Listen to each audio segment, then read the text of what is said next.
శ్రీ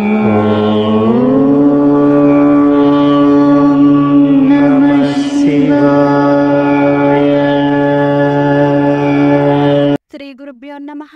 శ్రీమాత్రే నమః.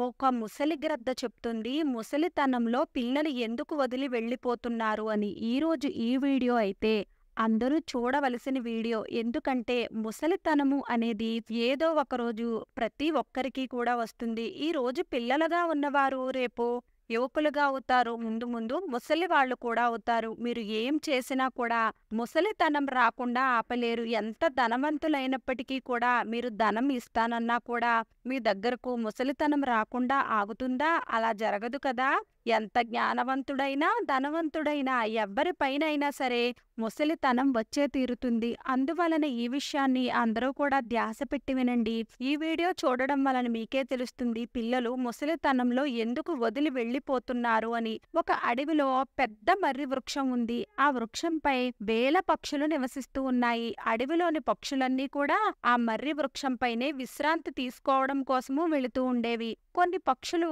అదే వాటి నివాస స్థానంగా అక్కడే నివసిస్తూ ఉండేవి. ఆ వృక్షంపై నివసిస్తూ పక్షులు అపారమైన ఆనందాన్ని పొందుతూ ఉన్నాయి. మనము ఎక్కడైనా ఒక స్థానంలో కానీ ఎవరైనా ఒక వ్యక్తితో కానీ చాలా కాలం పాటు ఉండిపోయినట్లయితే వారిపై మనకు ఒక ఇష్టము అనేది ఏర్పడుతుంది. అదేవిధంగా ఆ వృక్షంపై నివసించే పక్షులన్నింటికీ కూడా ఆ వృక్షం అంటే చాలా ఇష్టము. ఒకసారి అడవి అంతా కూడా ఎండిపోతూ ఉంది. అడవిలో వర్షాలే లేవు. అడవిలోని వృక్షాలు అన్నీ కూడా ఎండిపోతూ ఉన్నాయి. ఆ మర్రి చెట్టు కూడా నీళ్లు లేని కారణంగా ఎండిపోవడం మొదలైంది. మొత్తం పక్షులు అన్నీ కూడా మెల్లిమెల్లిగా చెట్టును వదిలేసి వెళ్ళిపోతున్నాయి. చెట్టు మొత్తము కూడా ఎండిపోయేసరికి ఆ చెట్టుకున్న ఆకులు కొమ్మలు అన్నీ విరిగి కింద పడిపోవడం మొదలుపెట్టింది. ఆ వృక్షం మీద నివసించే పక్షులు మొత్తము కూడా ఆ చెట్టును వదిలేసి వేరే ఎక్కడికో వెళ్ళిపోయాయి. ఒక ముసలి గ్రద్ద మాత్రము ఆ చెట్టు పైన ఒంటరిగా కూర్చుని ఉంది. తను చూస్తూ ఉండగానే ఆ చెట్టు మీద నివసించే ఒక్కొక్క పక్షి కూడా ఆ చెట్టును వదిలి వెళ్ళిపోతున్నాయి. కొన్ని పక్షులు ఆ ముసలి గ్రద్దను కూడా వాటితో రమ్మని పిలిచాయి. కానీ ఆ గ్రద్ద మాత్రము అక్కడ నుండి వెళ్ళడానికి నిరాకరించింది. ముసలి గ్రద్ద ఆలోచిస్తుంది, నా జన్మ ఈ వృక్షంపైనే జరిగింది. నేను ఈ వృక్షంపైనే ఆడుకుంటూ పెద్దదాన్ని అయ్యాను. నా జీవితంలో అన్ని సుఖాలు కూడా ఈ మర్రి వృక్షమే ఇచ్చింది. ఇప్పుడు ఈ చెట్టుకి ఆపద వచ్చిందని నేను చెట్టును ఒంటరిగా వదిలేసి ఎలా వెళ్ళిపోను? ఈ చెట్టు నన్ను పెంచి పోషించి పెద్దదాన్ని చేసింది. సుఖంలోనూ దుఃఖంలోనూ కూడా నాకు సహాయకంగా ఉంది. నేను చనిపోయే వరకు కూడా ఈ వృక్షాన్ని వదిలి వెళ్ళను. చాలామంది స్వార్థపరులు తమ తల్లిదండ్రులను ముసలితనంలో వదిలి వెళ్ళిపోతూ ఉంటారు. లేదా విదేశాలలో ఉంటూ ఆనందంగా జీవిస్తూ ఉంటారు. ఇంట్లో ఉన్న ముసలి వాళ్లను మరిచిపోతూ ఉంటారు. ఎవరైతే తల్లిదండ్రులకు ముసలితనంలో సహాయకంగా ఉండరో వారే ఆలోచించండి. మీరు అసహాయతలో ఉన్నప్పుడు మీ తల్లిదండ్రులు మిమ్మల్ని వదిలేశారా? మీరు అనారోగ్యంగా ఉన్నప్పుడు వాళ్ళు మిమ్మల్ని వదిలి ఎక్కడికైనా వెళ్ళారా? మీరు ఎవరితో అయినా గొడవపడి మీరు ఏదైనా సంకటంలో పడిపోయినప్పుడు మీ తల్లిదండ్రులు మిమ్మల్ని ఒంటరిగా వదిలేశారా?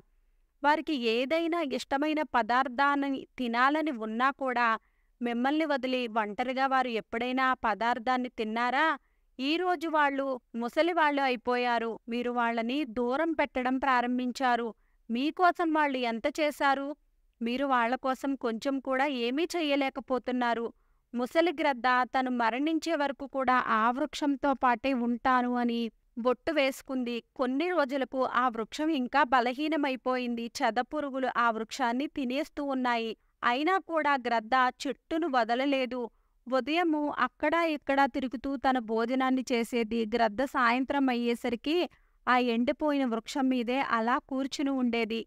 అలా రోజులు గడుస్తూ ఉన్నాయి. ఆ చెట్టు మీద నుంచి వెళ్ళిన మిగిలిన పక్షులు ఆలోచిస్తున్నాయి, ముసలి గ్రద్ద ఇంకా ఆ చెట్టు పైన అలానే ఉందా? మనమందరము కలిసి తన దగ్గరకు వెళదాము. మనమందరము కూడా తనకి అర్థమయ్యేలా ఏదో ఒకటి చెప్పి తనను కూడా మనతో తీసుకుని వద్దాము అని అనుకున్నాయి. అదే ఆలోచిస్తూ కొన్ని పక్షులు ఆ ముసలి గ్రద్ద దగ్గరకు వచ్చాయి. ఆ పక్షులన్నీ కూడా ఆ వృద్ధురాలైన గ్రద్దతో తమతో రమ్మని అడిగాయి. నువ్వు ఈ ఎండిపోయిన వృక్షంపై ఎక్కడ ఉంటావు? ఈ వృక్షం జీవితము అయిపోయింది. చనిపోయిన వాళ్లతోనే చనిపోతామా? అది తెలివైన వాళ్ళు చేసే పని కాదు కదా. ఈ వృక్షం మొత్తము కూడా ఎండిపోయింది. చెదపురుగులు ఈ వృక్షాన్ని మొత్తము తినేస్తూ ఉన్నాయి. ఏదో ఒక రోజు పెద్ద గాలి వచ్చిందంటే ఈ వృక్షం పడిపోతుంది. అప్పుడు నువ్వు ఎక్కడికి వెళతావు? విద్వాంసులు చెప్తూ ఉంటారు, శత్రువులని, అప్పుని, అగ్నిని, అనారోగ్యాన్ని ఈ నాలుగింటిని కూడా ఎప్పుడూ కూడా పెంచుకోకూడదు అని. సమయానుకూలంగా వాటిని తగ్గించుకుంటూ ఉండాలి అని. వాటిని ఆపకపోతే అవే మనల్ని తినేస్తాయి. నువ్వు కూడా ఈ స్థానాన్ని వదిలి ఎక్కడికైనా సురక్షితమైన స్థానంలోనికి నీ నివాసాన్ని ఏర్పాటు చేసుకోకపోయినట్లయితే నీకు కూడా ప్రమాదం ఉంది. అన్ని పక్షులు కూడా ఎంత అర్థమయ్యే విధంగా చెప్తున్నా కూడా ఆ ముసలిగ్రద్ద ఆ చెట్టును వదలడానికి ఇష్టపడడం లేదు. ఆ ముసలిగ్రద్ద అంటుంది, ఈ వృక్షము నా తల్లిదండ్రులతో సమానము. తల్లిదండ్రులు నాకు జన్మనిచ్చి ఈ వృక్షంపైనే వదిలి వాళ్ళు వెళ్ళిపోయారు. వాళ్ళు వెళ్ళిపోయిన తరువాత నేను ఈ వృక్షంపైనే ఆడుకుంటూ పెద్దదాన్ని అయ్యాను. జీవితంలో అన్ని సుఖాలను కూడా ఈ వృక్షంపైనే అనుభవించాను. చిన్నప్పటి నుండి ముసలితనం వరకు కష్టాన్ని, సుఖాన్ని ఈ వృక్షంపైనే అనుభవించాను. ఇటువంటి కష్ట పరిస్థితుల్లో ఈ వృక్షం ఉన్నప్పుడు నేను ఈ వృక్షాన్ని వదిలి ఎలా వస్తాను? అదే నేను చేసే పెద్ద తప్పు అవుతుంది. ఎవరైతే మనల్ని పెంచి పోషిస్తూ సుఖదుఖాలలో మన చెయ్యి వదలరో అటువంటి తల్లిదండ్రులను వదిలేసినట్లయితే వారు అత్యంత అపరాధం చేసిన వారవుతారు. సంతానానికి ఎప్పుడూ కూడా మనిషి యోనిలో జన్మించే యోగ్యతే లభించదు. చనిపోయే వరకు నేను ఈ వృక్షంపైనే ఉంటాను. మీరందరూ కూడా ఇక్కడ నుండి వెళ్ళిపోండి. మొత్తం పక్షులన్నీ కూడా నిరాశ చెంది అక్కడ నుండి తిరిగి వెళ్ళిపోయాయి. కొన్ని పక్షులు అంటున్నాయి, ఈ ముసలిగ్రద్దకు వయసుతో పాటు బుద్ధి కూడా వెళ్ళిపోయింది. అందువలనే మనం చెప్పే మాటలు తనకి నచ్చడం లేదు. తర్వాత రోజు ఇంకొన్ని పక్షులు తనకి చెప్పడానికి వచ్చాయి. గ్రద్ద వాళ్ళ కూడా వెళ్ళడానికి నిరాకరించింది. ఈసారి పక్షులన్నీ కూడా తిరిగి తమ ఇళ్లకు వెళ్ళలేదు. అవన్నీ కలిసి డైరెక్ట్గా ఇంద్రుడి దగ్గరకు వెళ్ళాయి. అవి అంటున్నాయి, హే భగవంతుడా, మేము ఏదైతే వనంలో నివసిస్తున్నామో అక్కడ కొన్ని సంవత్సరాల నుండి కూడా వర్షం రావడం లేదు. పూర్తి అడవంతా కూడా నీళ్లు లేక శూన్యమైపోయింది. మొత్తము మొక్కలు, వృక్షాలు అన్నీ కూడా ఎండిపోయాయి. అడవిలో ఉన్న మొత్తం జీవజంతువులన్నీ కూడా వేరే ప్రదేశాలకు వెళ్ళిపోయాయి. కానీ దుఃఖించవలసిన విషయం ఏమిటంటే, మేము ఏదైతే మర్రి వృక్షంపైన నివసించేవారిమో అదే వృక్షంపై ఒక ముసలిగ్రద్ద కూడా నివసిస్తూ ఉన్నది. మేము అందరము కూడా అక్కడ నుండి వచ్చేసాము. కానీ ఆ ముసలిగ్రద్ద మాత్రము ఆ వృక్షాన్ని వదిలి ఎక్కడికి రావడానికి ఇష్టపడడం లేదు. ఆ వృక్షం మొత్తము కూడా బలహీనమైపోయింది. అది ఎప్పుడైనా విరిగి పడిపోతుంది. మేము తనకి నచ్చ చెప్పడానికి వెళ్ళాము. అయినా కూడా తను ఆ వృక్షాన్ని వదిలి రావడానికి ఇష్టపడడం లేదు. ఆ గ్రద్ద అంటుంది, నేను చనిపోయే వరకు కూడా ఈ వృక్షం యొక్క తోడిని వదలను అని. అందువలనే భగవంతుడా, నువ్వు వెళ్ళి తనకి అర్థమయ్యే విధంగా చెప్పి తనని అక్కడ నుండి పంపించండి. తను మీరు చెప్తేనే వింటుంది. పక్షులు చెప్పిన మాటలు ఇంద్రుడు స్వీకరించాడు. ఇంద్రుడు ఆ పక్షులతో పాటే ఆ ముసలి గ్రద్ద దగ్గరకు వచ్చి తనకి నచ్చ చెప్తూ ఉన్నాడు. నేను దేవరాజు ఇంద్రుడను. నేను నీకు నచ్చ చెప్పడానికే వచ్చాను. ఈ వృక్షము చాలా బలహీనమైపోయింది. దీని కొమ్మలన్నీ కూడా బాగా ఎండిపోయాయి. ఈ చెట్టుపై నీడ కోసము ఒక్క ఆకు కూడా లేదు. నువ్వు కూడా చాలా ముసలిదానివి అయిపోయావు. ఏ రోజైతే అనుకోకుండా ఈ వృక్షం పడిపోతుందో అప్పుడు నువ్వు కూడా చనిపోతావు. అందువల్లనే వృక్షాన్ని వదిలేసి ఏదైనా సురక్షితమైన ప్రదేశానికి వెళ్ళు. ఇంద్రుడు చెప్పిన మాటలు అన్నీ విని ముసలిగ్రద్ద అంటుంది, హే భగవంతుడా, ఒక మాట చెప్పండి. ఎప్పుడైతే నేను జన్మించిన తర్వాత నా తల్లిదండ్రులు నన్ను ఇదే వృక్షం పైన వదిలేసి వారు స్వర్గస్థులయ్యారు. అప్పుడు నేను చాలా అసహాయతలో ఉన్నాను. అప్పుడు నన్ను ఈ వృక్షమే పెంచి పోషించి పెద్దదాన్ని చేసింది. నేను ఈ వృక్షంపైనే ఆడుకున్నాను. ఈ వృక్షంపైనే ఉంటూ సమస్తమైన సుఖాలను కూడా అనుభవించాను. ఈ వృక్షంపైనే ఉంటూ నేను ముసలిదాన్ని అయిపోయాను. నేను మొత్తం జీవితమంతా కూడా ఈ వృక్షం యొక్క నీడలోనే గడిపాను. ఈ వృక్షాన్ని ఇప్పుడు ఆపద వచ్చింది అని వృక్షాన్ని వదిలి నేను ఎలా వెళ్ళిపోను? జనాలు ఈ విధంగానే చేస్తూ ఉన్నారు. ఏదైతే విపత్తి వచ్చినప్పుడు, పేదరికంలో ఉన్నప్పుడు మరి ఇంట్లో వారిని, వారి బంధువులను వదిలి వెళ్ళిపోతున్నారో, నేను అటువంటి మనుషులలాగా కాదు. నేను మరణించే వరకు కూడా తల్లిదండ్రులతో సమానమైన ఈ వృక్షం వద్దే ఉంటాను. గ్రద్ద యొక్క అద్భుతమైన ప్రేమను చూసి ఇంద్రుడు చాలా సంతోషించాడు. అప్పుడు ఇంద్రుడు అంటున్నాడు, నేను నీకు ఏదైనా వరాన్ని ఇవ్వాలి అనుకుంటున్నాను. నీకేం కావాలి అని అడిగాడు. మీరు ఇవ్వాలి అని అనుకుంటే నాకు ఏ వరము కూడా అవసరం లేదు.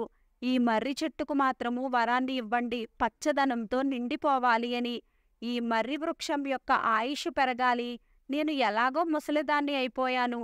కొద్దిగా శేష జీవితం మాత్రమే మిగిలి ఉంది. నా తరువాత ఈ వృక్షం మీద వేల పక్షులు సుఖంగా నివసిస్తాయి. అందరికీ ఉపయోగపడుతుంది. నాకు కూడా సంతోషం కలుగుతుంది. గ్రద్ద చెప్పిన మాటలు విని ఇంద్రుడు మళ్ళీ వృక్షాన్ని పచ్చదనంతో నింపాడు. పూర్తి అడవి అంతా కూడా వర్షాలు వచ్చాయి. మొత్తం అడవిలోని వృక్షాలు అన్నీ కూడా మళ్ళీ పచ్చదనంతో నిండాయి. 4 వైపులా కూడా పచ్చదనం వచ్చింది. ఏదైతే జీవజంతువులు అడవిని వదిలేసి వెళ్ళిపోయాయో అవన్నీ కూడా మళ్ళీ తిరిగి అడవిలోనికి వచ్చాయి.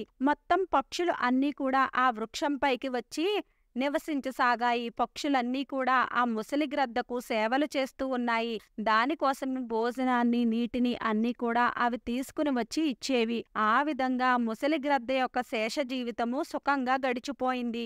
మనం కూడా ఈ కథ నుంచి నేర్చుకోవాలి. ముసలి వాళ్లకు చెడ్డ సమయం నడుస్తున్నప్పుడు వాళ్ళ చెయ్య వదలకూడదు. ప్రత్యేకించి ఎవరైతే మీకు జన్మని ఇచ్చారో ఆ తల్లిని, మిమ్మల్ని పెంచి పోషించిన తండ్రిని, వారు మీ జీవన దాతలు. మిమ్మల్ని పెంచి పోషించి పెద్ద చేయడానికి వారు చాలా ఇబ్బందులు పడి ఉంటారు. వారికి ముసలితనంలో మీరు సహాయకంగా ఉండకపోతే మీ జీవితమే వ్యర్థము. వీడియో నచ్చినట్లయితే లైక్ చేయండి. వీడియో నచ్చినట్లయితే మన విరాట్ మంత్ర ఛానల్ని లైక్ చేయండి, షేర్ చేయండి, సబ్స్క్రైబ్ చేసుకోండి. ఈ వీడియో నచ్చినట్లయితే కామెంట్ బాక్స్లో జై శ్రీరామ్ అని తప్పక కామెంట్ చేయండి.